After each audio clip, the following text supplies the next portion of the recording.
नमस्कार मित्रों, सकट चतुर्थी का व्रत संतान की दीर्घायु के लिए रखा जाता है।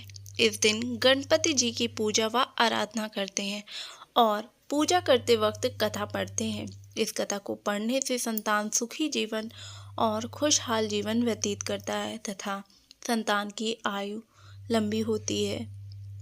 आइए इसी के साथ हम कथा की शुरुआत भी करते हैं। एक बार गणेश जी बाल रूप में चुटकी भर चावल और एक चम्मच दूध लेकर पृथ्वी पर भ्रमण करने के लिए निकले और वे सबसे यही कहते घूम रहे थे, कोई मेरी खीर बना दे, कोई मेरी खीर बना दे। सबसे पहले उनकी बात पर किसी ने ध्यान नहीं दिया तथा तभी एक गरीब बूढ़ी दादी ने खीर बनाने के लिए तैयार हो गई। इस पर गणेश जी ने सबसे पहले उनसे कहा कि आप अपने घर का सबसे बड़ा बर्तन चूल्हे पर चढ़ाएं। बुढ़िया ने उनकी बात को समझते हुए और बाल लीला को समझते हुए घर के सबसे बड़े बर्तन को चूल्हे पर चढ़ा दिया। गणेश जी के चावल और दूध भगोने में डालते ही भगोना भर गया। इसी बीच गणपति महाराज वहाँ से चले गए और बूढ़ी दादी से बोले, जब मेरी खीर बन जाए अम्मा जी तब मुझे बुला लेना।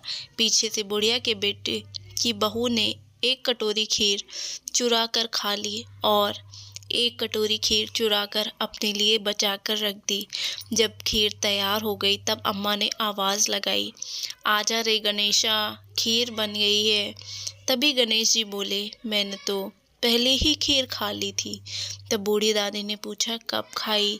तूने तो अभी खाई ही नहीं। तो वे बोले, जब तुम्हारी बहू ने खाई थी तभी मेरा पेट भर गया था। बूढ़ी दादी ने इस पर माफ़ी मांगी और बची खीर का क्या करें इस बारे में पूछा।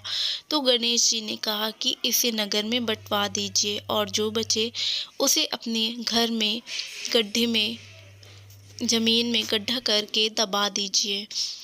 बूढ़ी दादी ने वैसा ही किया।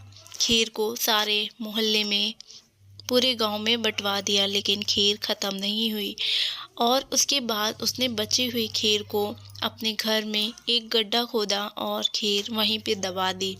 इसके पश्चात बूढ़ी दादी सो गई और जब वे सो कर उठी तो उन्होंने देखा कि उनकी जो झोपड़ी थी वो महल में बदल गई है और खीर के जो बर्तन थे वे सोने और जवाहरात से भर गए हैं। बूढ़ी दादी ये सुन देखकर बहुत ज़्यादा प्रसन्न हुई।